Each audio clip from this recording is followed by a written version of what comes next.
Harri dilbata waaree amajji 11,2026 akkam jirtu daawwattoota keenya kabajamu arraata biyyoolessa Oromiyaa irraa oduu idileessaa kanaaf qindeeffannee qabannee isiniif dhiyaanneerra. Oduu waliin aan heeraan gameessaati.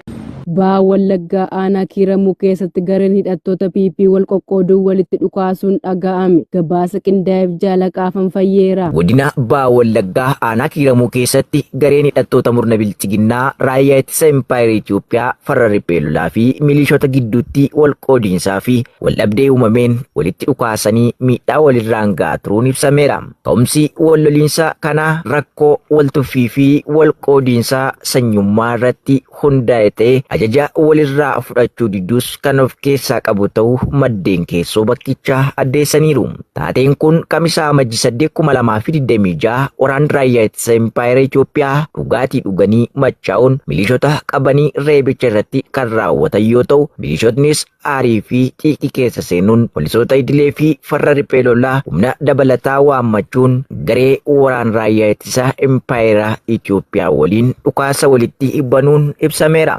Akkuma kanaan loltoonni bilchiginnaa gareen wal lolan kun dhukaasa isaanii guyyaa wal eegalan ittuma fufuun halkan guutuu hawaasa bakkichaa boqonnaa dhorkanii uummata kabaja ayyaana qilleerraa jiru itti busheessaa turuun beekameera. Kana malees waraanni faashistii PP raayyaa ittisa biyyaa jechuun of waaman kunniin magaalaa keessa deddeebi'uun namoota nagaa irratti reebicha ulfaataa raawwachaa akka turanis kan himame yoo ta'u, haalli loliisa keessoo isaanii fi gaagaamni miseensota irra ga'aa ooluu itti hammaachuun miseensotni hedduun qaawwaa arganitti fayyadamuun keessa harka kennachaa jiraachuu fi irra caalaan isaanii immoo meeshaa fi wantoota waraanaa fakkeessan ofirraa mulquun keessaa badaa akka jiranis addeessaniiru.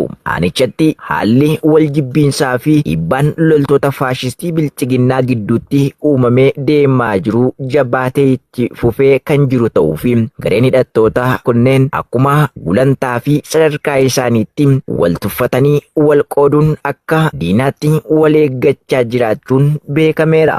Godina Iluu Abbaa Booraa aanaa Daaremuutti dargaggeessi tokko loltoota PP'n qabamee hidhamuun himame. Jaalfalmataa lammii waan qindeeffate qaba. Godina Iluu Abbaa Booraa aanaa Daaremuu gandawaa beekoo keessatti hidhattoonni sirna bilchiginnaa maqaa waraana bilisummaa Oromoo deeggarta jedhuun dargaggoo maqaan isaa Mararaa Xila'uun jedhamu nama siyaasa tokko keessaa hin qabne gaafa Amajjii 7,2026 badii tokko malee qabanii mana hidhaatti dararaa jiraachuu jiraattonni gandichaa irraa biyyoolessa Oromiyaaf ibsaniiru. Dargaggeessi ola deemaan gaaddisaa fi abdii dhalootaa ta'e kun yakka akka hin qabaannes jiraattonni ganda isaa kan dubbatan yeroo marayyuu maatii isaa gargaaruuf jooruu malee qaamolee siyaasaa waliin hariiroo akka hin qabnes dabaluun ibsaniiru. Kana malees akka godina Iluu Abbaa Booraatti sochii waraana bilisummaa Oromoo jabaachuu irraa kan ka'e caasaaleen PP namoota cufa shakkiin ilaaluun hidhaatti guuraa jirus kan jedhan barattoota, daldaltoota, manguddoota, hawwan, daa'imman kichuu mana hidhaatti darbuun dararaa jiras jedhu.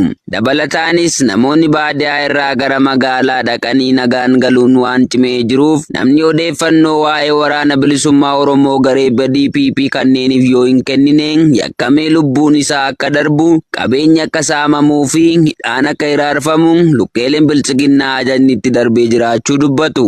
Godina Matakkal aanaalee garaa garaatti uummanni danuun humnoota waraana bilchiginnaa buqqifamuun dhaga'ame. Dabalata isaaf Jaalbooree Addunyaa. Godina Matakkal aanaalee akka Bulan, Dibaax, Waambaraa fi kanneen biroo keessatti sirna dhableeyyiin hidhattoota PP sodaa waraana bilisummaa Oromoof jecha abbootii warraa hedduu buqqisanii godaansaa jiraachuun ibsamee jira. Maddii fi sababoota lolaa wal waraansa Oromiyaa keessatti mul'achaa jiru baay'ee wal xaxaadha. Murni aangoo mootummaa bulchiinsa naannoo of harkaa qabu lola Oromiyaatti jabaatee jiruuf furmaata kennuu dhabuunis daranuu guutuu Oromiyaatti lolli akka bal'atuuf ulaa saaqee kan jiru yoo ta'u, kana ordofees uummanni qeerraa buqqa'uunis cimee kan jiru akka godina Matakkaliitti haala hamaa keessa jiraachuu dubbatu.